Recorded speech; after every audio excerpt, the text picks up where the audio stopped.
अन्याय, अत्याचार, भ्रष्टाचार, धर्मांधता और सरकार के गलत नीतियों के खिलाफ हर खबर की बुलंद आवाज इंडिया बुलेटिन 7 अर्थात IB7 न्यूज, आवाज नए भारत की। मानवता को शर्मसार करने वाली घटना बुल्ढाना के खामगांव में घटी। बौद्ध युवक को धर्म पूछकर पीटा। क्या महाराष्ट्र में कानून नाम की कोई चीज बची है? समाजवादी पार्टी के जिलाध्यक्ष सैयद नफीस का तीव्र विरोध। प्रदेशाध्यक्ष विधायक अबू असीम आजमी ने भी किया इसका जमकर विरोध। मुस्लिम समुदाय आया सामने। महाराष्ट्र के बुल्ढाना जिले के खामगांव शहर में इंसानियत को शर्मसार करने वाली एक दिल दहला देने वाली घटना सामने आई है। एक दलित युवक को अगवा कर उसकी पैंट उतरवाकर उसका धर्म देखा गया और फिर उसे बेरहमी से पीटा गया। ये घटना सिर्फ एक व्यक्ति पर हमला नहीं, बल्कि भारत के संविधान और सामाजिकता निभाने पर हमला है। ये हरकतें किसी आम गुंडागर्दी का हिस्सा नहीं, बल्कि ठीक वैसे ही सांप्रदायिक आतंक का रूप है जैसा हम कश्मीर के पहलगाम में दहशतगर्दों से देखते आए हैं। क्या अगर वह मुसलमान होता तो उसे मार ही दिया जाता? सोचने वाली बात है, अगर वह युवक मुसलमान होता तो क्या उसे जिंदा छोड़ा जाता? ये सवाल आज पूरे महाराष्ट्र की जनता के सामने खड़ा है। क्या अब लोगों की जाति और धर्म के आधार पर उन्हें सजा दी जाएगी? समाजवादी पार्टी की तीव्र प्रतिक्रिया।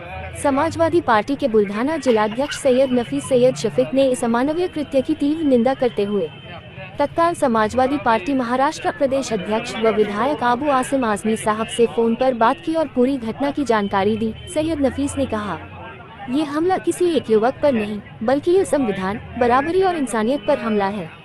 यदि कोई अपराधी पहले जाति या धर्म देखकर वार करता है तो वह सिर्फ अपराधी नहीं, सांप्रदायिक आतंकवादी है और ऐसे अपराधियों पर मौका जैसी कड़ी धाराएं लगनी चाहिए। समाजवादी पार्टी मुख्यमंत्री श्री देवेंद्र फडणवीस से स्पष्ट मांग करती है, इस अमानवीय घटना के दोषियों पर Maharashtra control of organised crime act के तहत कड़ी कार्रवाई की जाए। पीड़ित युवक और उसके परिवार को सुरक्षा दी जाए। धार्मिक आधार पर हिंसा फैलाने वालों के खिलाफ जीरो टॉलरेंस की नीति अपनाई जाए। मागा सवर्गीय मुस्लिम और अन्य अल्पसंख्यक समुदायों की सुरक्षा के लिए विशेष निगरानी दल गठित किया जाए।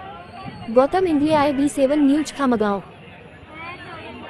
माइनॉरिटीज डेमोक्रेटिक पार्टी का विदर्भ अध्यक्ष हूँ और मैं ये जो घटना हुई है, जो पगारिया ने एक समाज के बंदे को देखकर और उसकी लिंक चेक करके मारने का काम किया, ये दहशतगर्दी है, ये आतंकवादी है। ये ऐसे दहशतगर्द पे तुरंत कार्रवाई होना चाहिए और NSA द्वारा राज्य के मुख्यमंत्री और राज्य के गृह मंत्री दोनों चीजें अपने पास संभाल के रखे हैं। उनका काम है इस चीज को कवर करना और वो कभी इसको कवर नहीं करते तो माइनॉरिटीज डेमोक्रेटिक पार्टी इन सब के साथ में पूरी ताकत से खड़ी है। और ये न्याय की जंग जो है, बाबा साहेब ने जो संविधान लिखा है, सबको बराबरी का जीने का हक दिया है और हम इसकी कड़ी शब्दों में निंदा और निषेध करते हैं। हम आने वाले कल के लिए इनको संदेश देते हैं कि आप जल्द से जल्द कार्रवाई करें, नहीं तो ये खामगांव बंद नहीं, हम महाराष्ट्र बंद करेंगे। महाराष्ट्र बंद नहीं करेंगे, देश बंद करेंगे, क्योंकि बाबा साहेब ने हमको ये अधिकार दिए। मैं अपनी बात को यही खत्म करके समाप्त। आज या ठिकाणी आमची बहुजन आघाडी आणि सर्व आंबेडकरी पक्षाच्या वतीनं या ठिकाणी खामगाव बंदचं आवाहन केलं होतं, ज्याला अतिशय मोठ्या प्रमाणामध्ये सर्व आंबेडकरी समाजातील आणि बहुजन समाजातील सर्व अल्पसंख्याक समाजातील सर्वांनी या ठिकाणी मोठ्या प्रमाणात पाठिंबा दिला आहे। आज खामगाव हे प्रबलित बंद या ठिकाणी आहे। आपण या ठिकाणी पाहू शकतो सर्व समाज हा एक आपल्याला झालेला आहे। हे जे जातीवादी मानसिकतेतले विकृत लोक आहे, यांनी जो भगवान पैठणकर याचा अन्याय केला, अत्याचार केला आहे, त्या तात्काळ या ठिकाणी अटक करून त्याच्यावर कठोरात कठोर कारवाई करावी अशी बुल्ढाना में एक दलित युवक को जो है मारा जाता है, उसका जाति धर्म पूछा जाता है। इस पूरे विषय को किस तरीके से? नहीं, मुझे मतलब अफसोस के साथ मैं इसके ऊपर मैं तो आज जो है धरना प्रदर्शन भी कर रहा हूं। मैं कोई मतलब नहीं हुआ, आपने उसको उठा लिया घर से गाय की चोरी के नाम पर और ले जाके मारे उसको। वो कह तो उसका पूछे तुम्हारा नाम क्या है, जब नाम बताया तो उनको एतबार नहीं आया, वो समझते ये मुस्लिम है और उसके बाद कपड़ा उतार के उसको चेक किया तो मालूम पड़ा मुस्लिम नहीं था, वो दलित था। वो तो आप अगर मुसलमान होता तो मार देते उसको आप, और आपने एक दलित को भी मारा।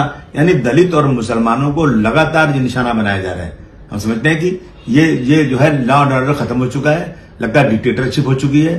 पुलिस को भी मनमानी जो करना हो पुलिस कर ले, कोई सुनवाई नहीं है।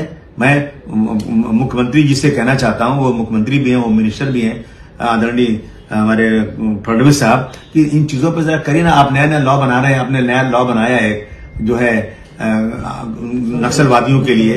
इन लोगों ने अरे इनको भी मक्का में डालिए ऐसे लोगों को ना। ये जबरदस्ती क्यों देश के अंदर नफरत पैदा कर रहे हैं। भाई जिस तरीके से पुणे में चंदन में वहां पे मुसलमानों के साथ रोहिंग्या बोलकर जो घटना घटी है, उस घटना को किस तरीके से देखते हैं? नहीं, ये तो ऐसा हो गया कि लगता है कानून नाम की कोई चीज यहाँ बची नहीं है। ऐसा जो चाहे बजरंग दल के लोग, जो चाहे आरएसएस के लोग, जो चाहे बीजेपी के लोग मनमानी करके किसी के घर में घुस जाएं, उनको रोहिंग्या बोल दें, उनको बांग्लादेशी बोल दें, उनको पाकिस्तानी बोल। अरे भाई कोई कानून देश में है कि नहीं है? इसके लिए